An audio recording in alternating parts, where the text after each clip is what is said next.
Hey folks, Pastor Sean coming to you with today's daily devotion. We're in Psalms chapter 1, down there around verse 5.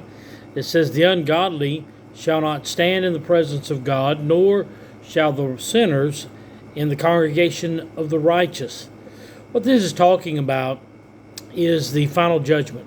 The Bible talks about when Jesus is sharing the end of time story, he says that the sheep and the wolves will come together, and the sheep will go to the right and the wolves will go to the left.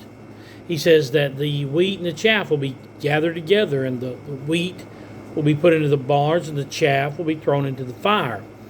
The Bible says that we will come before the throne, and there will be a judgment time where he says, "Enter in, thou good and faithful servant. You've been faithful over a few things. I'll make you rulers over many," and we enter in to the kingdom.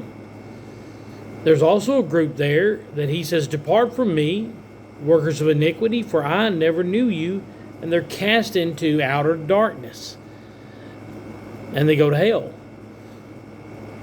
The human soul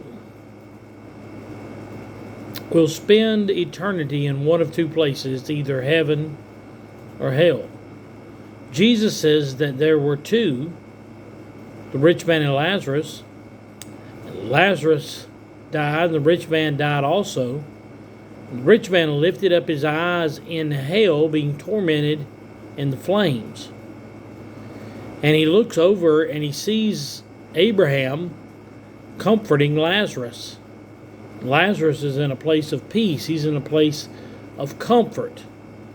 A place at that point in time that was called Abraham's bosom, and that's a whole other study, a whole other breakdown of what happened in the center of the earth with Abraham's bosom. But he's being comforted, and he says to Abraham, "Father Abraham." He knew who he was. He knew who Abraham was. He could see, he could hear, he could feel, he could smell, he could taste.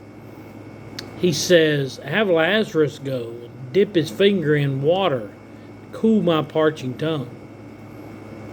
And he says, "No, there's a great gulf set in between us. He can't come to you and you can't come to us." He says, "Well, then send him back to my brothers and let them know not to come to this awful place." And he says, "Hey, they have Moses and the prophets. Why would they not believe them and believe one who's come back from the dead?" There's a final judgment coming where righteousness and sin are separated. David is talking about that. He's saying that the wicked, the ungodly, the unjust will not stand in the presence of God, nor will sinners stand in the congregation of the righteous. There's coming a separation point. Now, right now, we're in a gathering stage.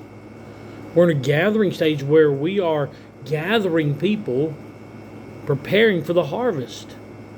We want sinners to come to our church. We want sinners to come around us. We want sinners to get close to us because we can tell them about Jesus. And they won't be sinners anymore. They'll be saved, set free from their wickedness, from their unrighteousness, from their sin and lust. We want sinners to be in our presence, but they won't be there in the presence of God. They won't be in the congregation of the righteousness at the last day. But now, the harvest is white. The harvest is ripe and ready for you and I to go into the field and gather those souls for the kingdom of heaven. So that on the great judgment day, when we all stand before the judgment seat of Christ, we can say, "I helped find the harvest. I helped gather them in. And now, because they've been gathered in, to God be all the glory, all the praise, all the honor, all the power, all the adoration, all the love, all the fear, all the greatness belongs to God.